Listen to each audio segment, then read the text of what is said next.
Assalamualaikum warahmatullahi wabarakatuh. Hari ini kita akan belajar mengenai evaluasi faktor eksternal. Buku yang akan kita gunakan yaitu Manajemen Strategi dari Fred David, kemudian ada Manajemen Strategi dan Kebijakan Bisnis dari Thomas dan David Hanger. Kemudian ada buku dari Freddy Rangkuti mengenai teknik membedah kasus bisnis analisis SWOT. Nah, sebelum kita memasuki bagaimana caranya melakukan evaluasi faktor eksternal matriks, kita harus tahu terlebih dahulu di mana posisi faktor eksternal tersebut. Nah, di dalam sebuah organisasi, kita memiliki sebuah lingkungan organisasi. Di lingkungan organisasi ini terdiri dari dua lingkungan. Yang pertama, lingkungan internal dari dalam diri organisasi tersebut. Biasanya kita analisis mengenai kelemahan dan kekuatan organisasi itu. Kemudian dalam lingkungan eksternal, kita juga menganalisis dari faktor-faktor yang dihadapi oleh organisasi itu. Yang biasa kita analisis yaitu faktor-faktor itu tergolong ancaman atau peluang bagi organisasi. Nah, di faktor eksternal ini kita memiliki dua lapisan, yaitu lapisan pertama lingkungan yang biasa disebut lingkungan industri. Kemudian lapisan keduanya seperti yang ada di gambar itu adalah lingkungan makro. Untuk menganalisis lebih detailnya mengenai lingkungan faktor eksternal ini, kita biasa menggunakan 5 kekuatan Porter untuk menganalisis lingkungan industri. Kemudian untuk menganalisis lingkungan makro dari sebuah organisasinya, kita biasa menggunakan PESTEL. Seperti itu. Jadi untuk lingkungan industrinya itu biasanya yang memang berkaitan langsung dengan si organisasi yang akan kita teliti atau organisasi yang akan kita evaluasi. Biasanya faktor-faktor itu berkaitan langsung dan bersaing langsung dengan organisasi, seperti pemasok, eh, kekuatan pemasok, kemudian kekuatan dari konsumen, kekuatan dari pendatang baru, dan yang lainnya.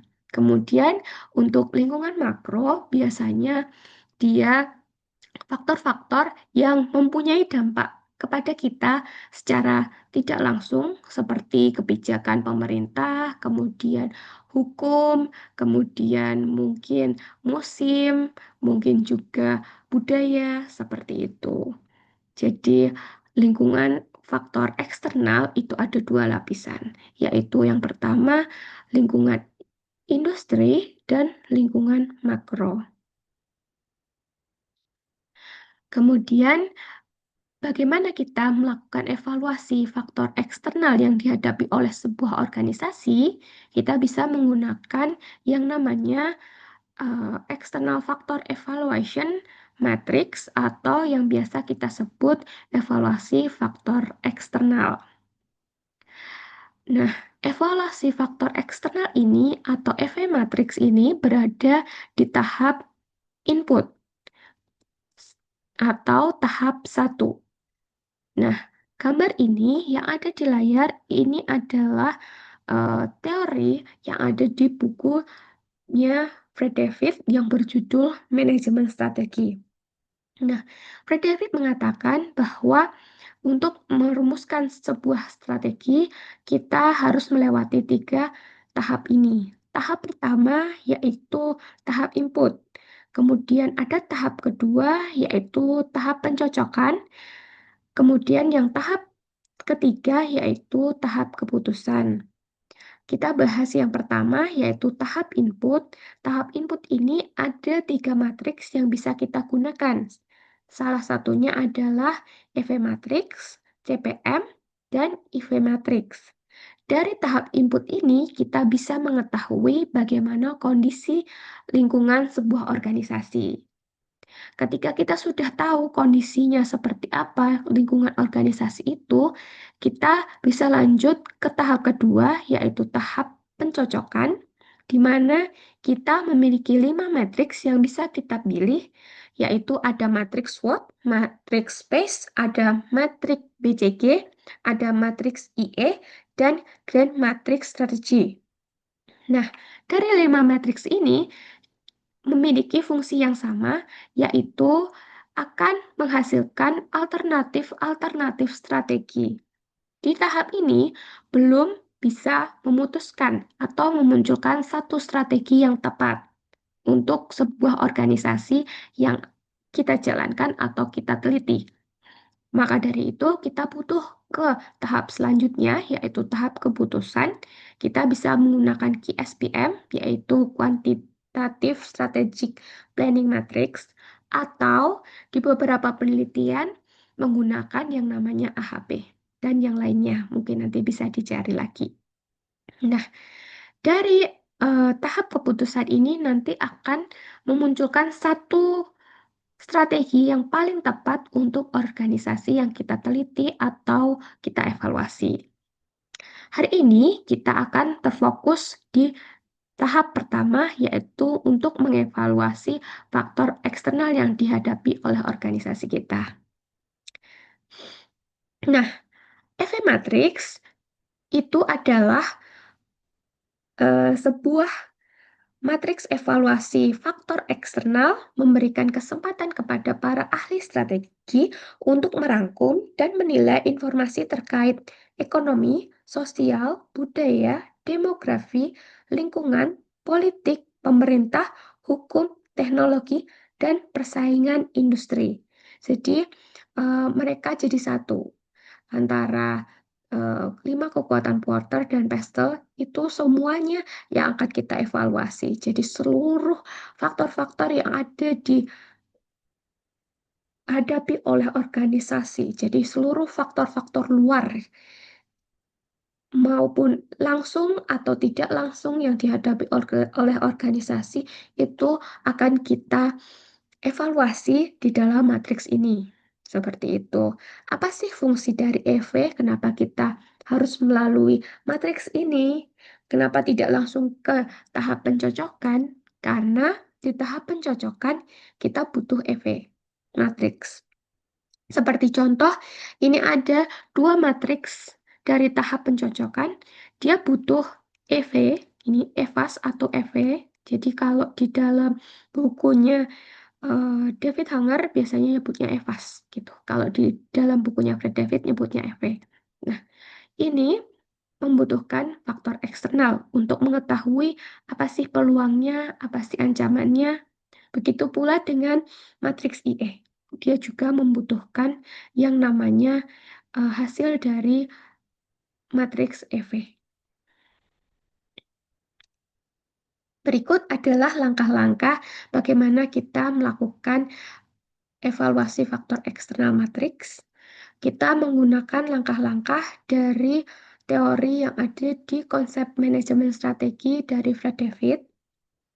Yang pertama yang dilakukan adalah cantumkan faktor eksternal utama yang diidentifikasi dalam proses audit eksternal. Kemudian yang kedua, sebutkan peluang terlebih dahulu diikuti oleh ancaman. Seperti yang ada di gambar, kita sebutkan dulu peluangnya, baru kita sebutkan ancamannya. Langkah berikutnya, berikan bobot pada setiap faktor yang berkisar dari 0, yang artinya tidak penting, hingga 1, yang artinya sangat penting. Pada bagian bobot, ini di sini kita memberikan skor dari 0 hingga 1. Kemudian, bobot mencerminkan kepentingan relatif faktor tersebut untuk mencapai kesuksesan dalam industri perusahaan. Jadi, perlu digarisbawahi bahwa bobot mencerminkan kepentingan relatif faktor tersebut untuk mencapai kesuksesan dalam industri perusahaan. Peluang seringkali mendapat bobot yang lebih tinggi dibandingkan ancaman, meskipun ancaman dapat memperoleh bobot tinggi jika sangat signifikan atau mengancam kelompok. Jumlah total bobot yang diberikan pada faktor harus sama dengan 1. Di bawah sini ada kata total, itu harus sama dengan 1. Jadi di sini boleh rentangnya antara 0 sampai 1. Boleh ini 0 semua, kemudian bawah sendiri 1, kemudian jumlah semuanya adalah 1. Boleh, bebas. Tapi kita harus bijaksana karena bobot itu sekali lagi mencerminkan kepentingan relatif faktor tersebut untuk mencapai kesuksesan dalam industri perusahaan. Langkah selanjutnya yaitu pemeringkatan. Berikan peringkat dari antara 1 dan 4 untuk setiap faktor eksternal utama guna menunjukkan seberapa efektif strategi perusahaan saat ini dalam menanggapi faktor tersebut, di mana 4 adalah responnya unggul, 3 responnya di atas rata-rata, 2 responnya rata-rata, dan 1 responnya buruk. Peringkat ini didasarkan pada efektivitas strategi perusahaan. Dengan demikian, peringkat ditentukan oleh perusahaan, sedangkan bobot pada langkah sebelumnya didasarkan pada industri. Sekali lagi, peringkat ditentukan oleh perusahaan, sedangkan bobot pada langkah sebelumnya didasarkan pada industri. Penting untuk dicatat bahwa baik ancaman maupun peluang dapat menerima angka 1, 2, 3, atau 4.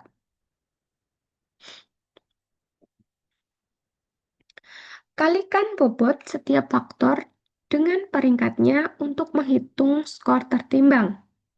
Jadi, di sini ada bobot, di sini ada pemeringkatan, dikalikan untuk mendapatkan skor tertimbang. Jumlah skor tertimbang dari setiap variabel untuk menentukan total skor tertimbang organisasi.